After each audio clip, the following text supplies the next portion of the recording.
దేవునికి మహిమ కలుగును గాక. లేఖనాల ద్వారా దేవుడు మాట్లాడుచున్నాడు చూడండి.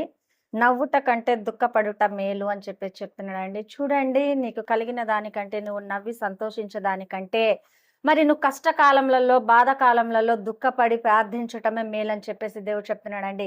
నువ్వు సంతోషంగా ఉండటము మేలా, లేకపోతే నీకు దుఃఖము కలిగిందని చెప్పి ఆనందించటము మేలా అని చెప్పేసి ఇది మరి లేఖనాల ద్వారా తెలియపరుస్తున్నాడండి. నువ్వు దుఃఖపడుతున్నప్పుడు సంతోషంగా ప్రార్థన చేస్తున్నావా, లేకపోతే మేలు జరిగినప్పుడు మాత్రమే ప్రార్థన చేస్తున్నావా?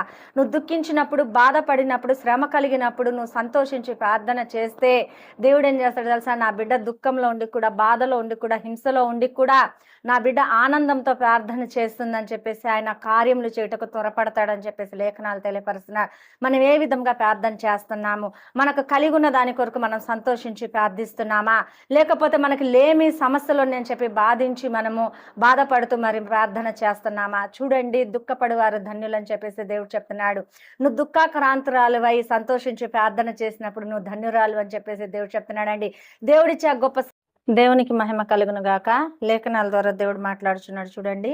నవ్వుట కంటే దుఃఖపడుట మేలు అని చెప్పేసి చెప్తున్నాడండి. చూడండి, నీకు కలిగిన దానికంటే నువ్వు నవ్వి సంతోషించడానికంటే మరి నువ్వు కష్టకాలంలో, బాధకాలంలో దుఃఖపడి ప్రార్థించటమే మేలని చెప్పేసి దేవుడు చెప్తున్నాడండి.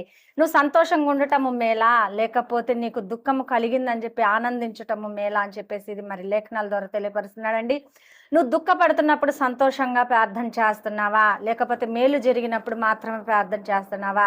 నువ్వు దుఃఖించినప్పుడు, బాధపడినప్పుడు, శ్రమ కలిగినప్పుడు నువ్వు సంతోషించి ప్రార్థన చేస్తే దేవుడు ఏం చేస్తాడు తెలుసా? నా బిడ్డ దుఃఖంలో ఉండి కూడా, బాధలో ఉండి కూడా, హింసలో ఉండి కూడా నా బిడ్డ ఆనందంతో ప్రార్థన చేస్తుందని చెప్పేసి ఆయన కార్యములు చేయుటకు త్వరపడతాడని చెప్పేసి లేఖనాలు తెలియపరుస్తున్నారు. మనం ఏ విధంగా ప్రార్థన చేస్తున్నాము?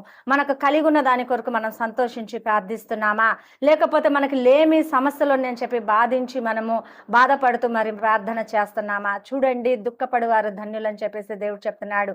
నువ్వు దుఃఖాక్రాంతురాలువై సంతోషించి ప్రార్థన చేసినప్పుడు నువ్వు ధన్యురాలు అని చెప్పేసి దేవుడు చెప్తున్నాడండి. దేవుడిచ్చే గొప్ప